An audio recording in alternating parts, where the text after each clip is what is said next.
ओम नमः शिवाय। जय माता दी। जय श्री राम। जय हनुमान जी। शिव पुराण 8वां खंड 25वां अध्याय, चौथे ज्योतिर्लिंग का वर्णन। ब्रह्मा जी बोले, हे नारद, एक समय तुम गोकर्ण क्षेत्र में, जिसका हम वर्णन कर चुके हैं, गए।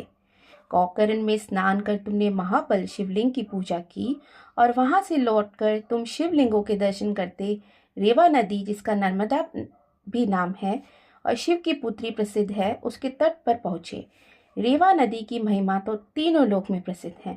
उसके दर्शन मात्र से सब पाप और दुख दूर हो जाते हैं। उसमें स्नान करके संसार में नाना प्रकार के आनंद और अंत में परम पद प्राप्त होता है। तीनों लोक की नदियों में गंगा सर्वोपरि है, जिसमें स्नान करने से अप्रमेय सुख प्राप्त होता है।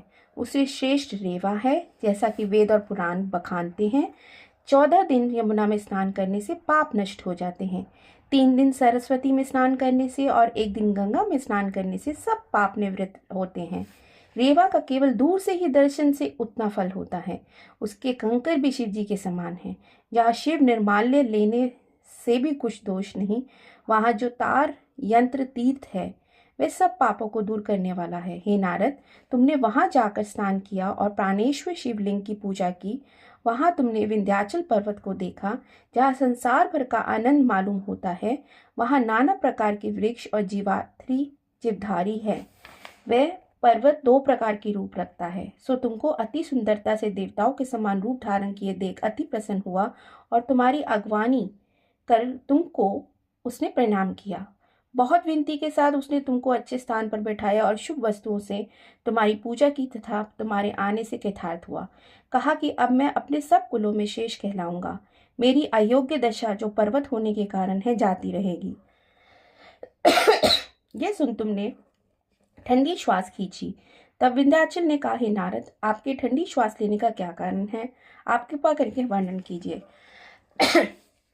यद्यपि पृथ्वी थामने का बल मेरु में है और शिव जी के संबंध के कारण हिमाचल मान के योग्य है, पर मेरु केवल मेरी समझ में देवताओं के रहने से श्रेष्ठ गिना गया है।